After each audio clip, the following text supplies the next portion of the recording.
జై శ్రీరామ్ అండి. సో, ఇది మన మొదటి live. So, we will be doing more of such live sessions in coming days. We wanted to start this live session, basically talking about the common questions that everybody has. అందరిలో అందరికీ ఉన్న doubts మనకు mail చేయడం జరుగుతోంది. అందుకోసం live రావడం జరిగిందనమాట. So, ఈరోజు మనం తీసుకోబోయే క్వెషన్స్ ఒకటి సీతా పరిత్యాగం గురించి, 2 ఆహ్, మన వేదాలు, ఉపనిషత్తులు వాటి అవసరం ఏంటి అన్న కాన్సెప్ట్ మీద ఒకటి తీసుకుంటాము. రెండవది మూడవది తవాస్మి జర్నీ ఎలా ఉంది? 2024 సంవత్సరంలో తవాస్మి అకాడమీ ఏమేం చేయబోతుందన్న ప్రశ్న కూడా ఒకటొచ్చింది. దాని గురించి కూడా మాట్లాడబోతున్నాం. మొదటిగా సీతా పరిత్యాగం. సీతా పరిత్యాగం అన్నది మనకి ఎక్కడొస్తుంది రామాయణంలో అంటే ఉత్తరకాండలో వస్తుంది. రామాయణంలో ఎన్ని కాండలున్నాయి? 7 కాండలున్నాయి. బాలకాండ, అయోధ్యాకాండ, అరణ్యకాండ, కిష్కింధాకాండ, సుందరకాండ, యుద్ధకాండ అండ్ ఉత్తరకాండ. 7 కాండలు. బాలకాండలో ఏం జరిగిందండి? బాలకాండలో వి హావ్ రామచంద్రుడు దశరథ మహారాజు పిల్లల కోసం పుత్రకామేష్టి యాగం చేయటం, రామచంద్రుడు పుట్టటం, అదే 18వ సర్గలో విశ్వామిత్రుడితో వెళ్ళటం, విశ్వామిత్రుడి యాగాన్ని సంరక్షించటం, సీతమ్మని పెళ్లి చేసుకోవటం, తర్వాత పరశురాముడితో వాదన, పరశురాముడిని జయించటం, తర్వాత తిరిగి అయోధ్యకి రావటం. ఇది మనకు బాలకాండలో ఉంటుందన్నమాట. ఈ బాలకాండలో మొదటి 2-3 సర్గల్లో మనకి సంక్షేప రామాయణం, దాని తర్వాత వాల్మీకి మహర్షి నారదుని ఏం ప్రశ్నించాడు అన్నదానికి సంక్షేప రామాయణం చెప్పబడింది. దాని తర్వాత బ్రహ్మ రావటం, బ్రహ్మగారి యొక్క ఆదేశం మేరకు వాల్మీకి మహర్షి రామాయణాన్ని రాయటానికి సిద్ధపడటం, ఒక సమరీ తయారు చేసుకోవటం చేశాడనమాట. ఇదే కొంచెం ముందుకెళ్ళిన వెంటనే మనకి లవకుశలు రామచంద్రుడి ముందు ఈ రామాయణాన్ని గానం చేసినట్టు మనకు కనిపిస్తుందనమాట. సో, లవకుశలు రామాయణంలో ఈ బాలకాండలో రామాయణాన్ని గానం చేసినట్టు, అది రామ దర్బార్‌లో గానం చేసినట్టు మనకు కనిపిస్తుంది. సో, బాలకాండలో లవకుశల ప్రస్తావన ఉందనమాట. మరి లవకుశలు ఎక్కడ పుట్టారు?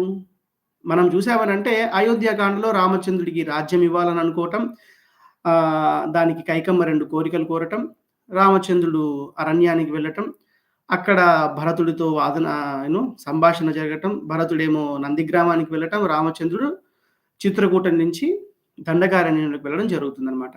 అరణ్యకాండలో 13 సంవత్సరాలు అక్కడ డిఫరెంట్ ఋషులతో ఉండటం, కరదూషణాదులతో యుద్ధం జరగటం, అక్కడే సీతమ్మను అపహరించడం జరుగుతుంది.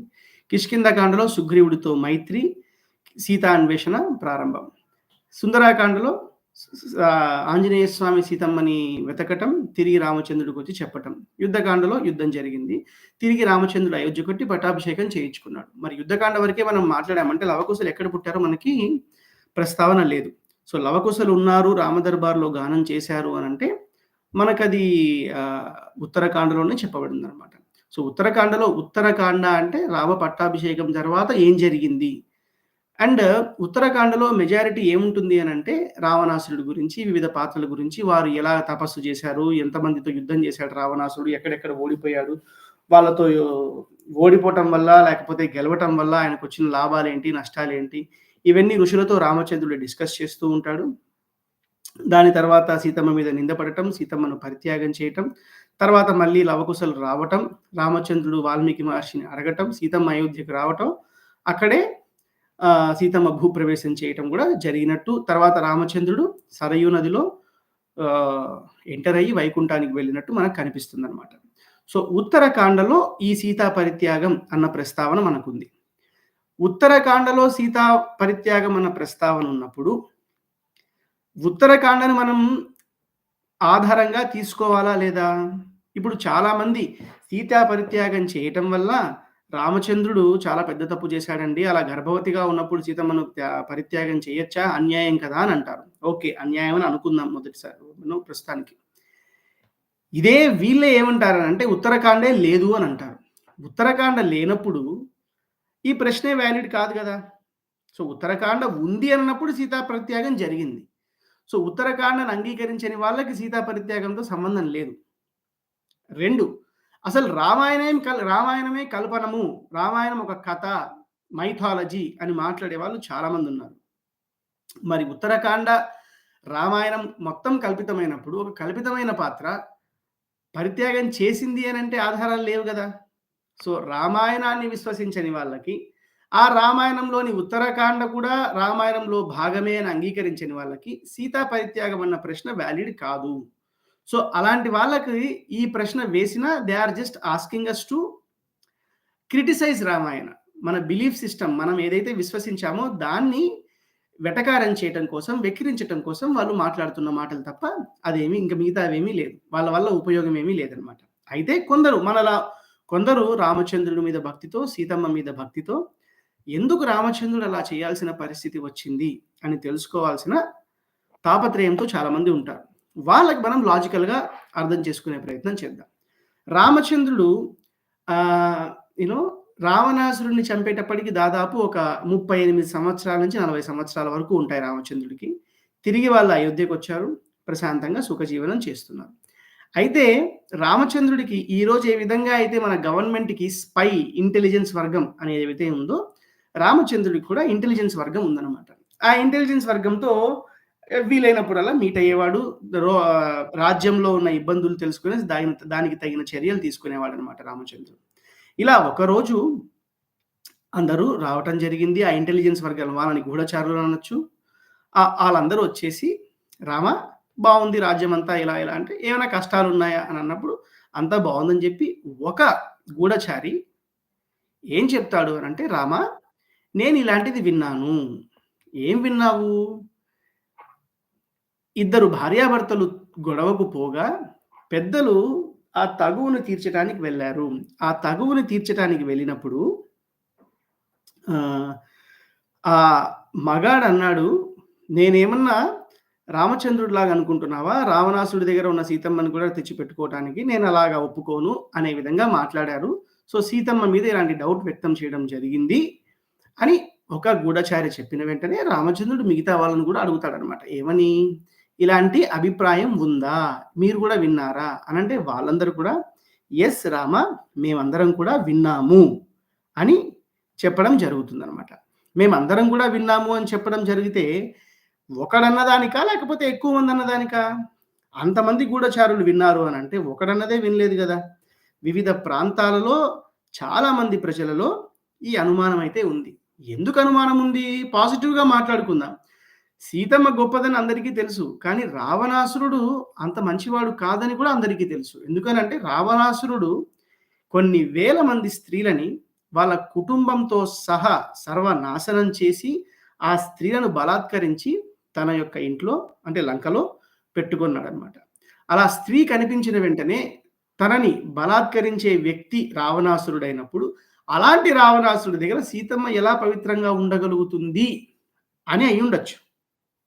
సో, ఇక్కడ సీతమ్మని రావణాసురుడు సీతమ్మ మీద డౌట్ లేకపోయినా, రావణాసురుడి మీద ఉన్న అనుమానాలతో, రావణాసురుడి మీదున్న భయాలతో, రావణాసురుడి మీదున్న కన్ఫర్మేషన్స్‌తో అనుమానించడం జరిగిండొచ్చు. అయితే అనుమానించడం అయితే జరిగింది కదా! ఒకరు కాదు, ఇద్దరు కాదు. రాజ్యంలో అనేక ప్రాంతాలలో ఇలాంటి డౌట్ వ్యక్తం చేయడం అన్నది జరిగింది. మరలాంటిది జరిగినప్పుడు రాజుగా తన బాధ్యత తను నిర్వర్తించాలి. రామచంద్రుడికున్న బాధ్యత ఏంటి అనంటే, కేవలం సీత తన భార్య కాబట్టి, అంటే సీతమ్మ తన భార్య కాబట్టి, తన భార్య మంచి ఏది అని ఆలోచించటమే కాదు, రామచంద్రుడికి ప్రథమంగా ఉన్న బాధ్యత ఏంటంటే రాజు. ఈ రాజ్యాన్ని ఎవరు తనకిచ్చారు? దశరథ మహారాజు. దశరథ మహారాజుకు ముందు అజమహారాజు.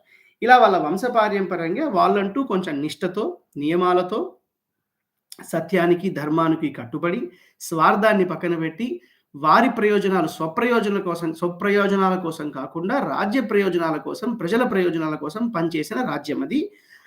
ఆ వ్యవస్థ అలాంటిది. అయితే ఇప్పుడు రామచంద్రుడి చేతిలో తన సొంతమైన దాని గురించి తను నిర్ణయం తీసుకునే అధికారం ఉంది తప్ప, తనకు సాంప్రదాయబద్ధంగా వద్దిన రాజ్యం పట్ల తను ఏ నియమాలైతే అందరూ పాటించారో తన పూర్వులు, అలాంటి నియమాలే పాటించాల్సిన అవసరం ఉంది. ఇది మనం అర్థం చేసుకోవాల్సిన విషయం. సో, రామచంద్రుడు ఏం చేశాడు?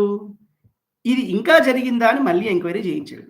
చేయిస్తే ఇంకా చాలామంది ఇలానే ఉన్నారు అని అర్థమైంది రాముడికి. సో, ఇప్పుడు రామచంద్రుడి దగ్గర ఒక 2, 3 ఆప్షన్స్ ఉన్నాయని అనుకుందాం. ఒకటి అసలు ఈ ఖాతరు చేయకుండా తన రాజ్యాన్ని తను చేసుకోవటం. 2 ఆ నిందలు ఎవరి దగ్గరైతే విన్నారో అలాంటి వాళ్ళందరినీ సభలకు పిలిపించి మందలించి పంపియడమో, లేకపోతే వాళ్ళ తల తీసేయడమో. ఎందుకంటే రాజును దూషించారు కాబట్టి చేయొచ్చు కదా! 3 లేదు సీతమ్మ మీద నింద పడింది కాబట్టి సీత, నేను ఇద్దరము అడవికి వెళ్ళిపోతాము. నా తమ్ముళ్ళలో ఎవరో ఒకరు రాజ్యాన్ని తీసుకుంటారు. 4 రాజ్యాన్ని నేను చేస్తాను. సీతమ్మని వదిలేస్తాను. ఇంకా మీకేదైనా ఆప్షన్స్ ఉన్నాయంటే చాట్‌లో టైప్ చేయండి. అవి కూడా తీసుకుందాం మనం. ఈ 4 ఆప్షన్స్ అని అనుకుందాం. మొదటిది నేను రాజ్యం చేస్తాను. ఈ నిందని అంత పట్టించుకోను అని అనుకున్నప్పుడు రామచంద్రుడికి సీతమ్మ మీద పడ్డ నిందని ఆయన క్లీన్ చేయట్లేదు. నింద పడినప్పుడు దాన్ని అలాంటిది కాదు సీతమ్మ అని చెప్పే ప్రయత్నం రాముడు చేసి తీరతాడు. ఎందుకు అనంటే రాముడికి సీతమ్మ అంటే అంత ప్రాణం. సుందరాకాండలో ఆంజనేయ స్వామి సీతమ్మను చూసి, ఆహా! ఈమె గురించా రామచంద్రుడు అంత ప్రేమిస్తున్నాడు. రామచంద్రుడు ఎందుకు ప్రేమిస్తున్నాడంటే ఈ కారణాల వల్ల గదా! ఒకరికొకరు ఎంత బావున్నారు వీళ్ళు. ఒకరి ఒకరికి ఒకరు సరిపోయే జంట వీళ్ళదే కదా! అసలు భార్యాభర్తలంటే వీళ్ళే గదా! ప్రేమంటే వీరిదే గదా! అని సీతమ్మ తాపత్రయాన్ని, రామయ్య తాపత్రయాన్ని చూసి ఆంజనేయ స్వామి మనకు చెప్పారు. వాళ్ళిద్దరి మధ్య ప్రేమ ఎలా ఉంది అని. సీతమ్మ చెప్తుంది రాముడంటే ఏంటో. రాముడు చెప్తాడు సీతమ్మ అంటే ఏంటో. సీతమ్మతో మాట్లాడుతూ ఆంజనేయ స్వామి అంటాడు, "అమ్మా నిద్రపోవట్లేదు, అన్నం తినట్లేదు, ఏం తినట్లేదు. మధ్య మధ్యలో నిద్రలో ఉలిక్కిపడి సీత, సీత అంటున్నాడు తప్ప ఇంకొక మాట మాట్లాడట్లేదు రామచంద్రుడు. అంతగా ప్రేమిస్తున్నాడమ్మా నిన్ను మర్చిపోలేదమ్మా రామచంద్రుడు" అని అన్నాడన్నమాట. అయితే మనకు బాలకాండ చివరిలో గూడా నిత్యం హృది సమర్పితః రాముడు, సీతమ్మ ఎలా ఉన్నారంటే ఒకరి మనసు ఒకరికి సమర్పించుకోవడం జరిగింది. వాళ్ళు నోటితో మాట్లాడాల్సిన అవసరం లేదు. కళ్ళతో మాట్లాడుకునేవారు. కళ్ళతో మాట్లాడి మనసుతో చూసుకునేవారనమాట.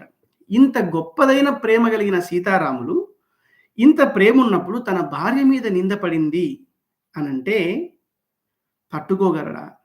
ఒకవేళ ఆ నిందను తను వదిలేస్తే భావితరాలు సీతమ్మని అలా నిందతో కంటిన్యూ చేయవా? సీతమ్మని ప్రశ్నిస్తూనే ఉంటారు గదా! సో, రామచంద్రుడికి సీతమ్మ మీద పడ్డ నిందని క్లీన్ చేయాల్సిన బాధ్యత గూడా ఉంది అని తను గుర్తించాడు. 2 తల తీయటము, మందలించటము ప్రజల్ని అన్నది రామచంద్రుడు చేయడు. ఎందుకనంటే, ఈ రోజుల్లో మనకున్న నాయకులు ఎలా ఉన్నారు అనంటే, వాళ్ళని నిందిస్తేనో, వాళ్ళకి సంబంధించిన విషయాల్లో మనం వేలు పెడితేనో ప్రతీకారం తీర్చుకోవడానికి అంటే రివెంజ్ తీర్చుకునేసి మనల్ని సర్వనాశనం చేసే ప్రయత్నం చేస్తారు.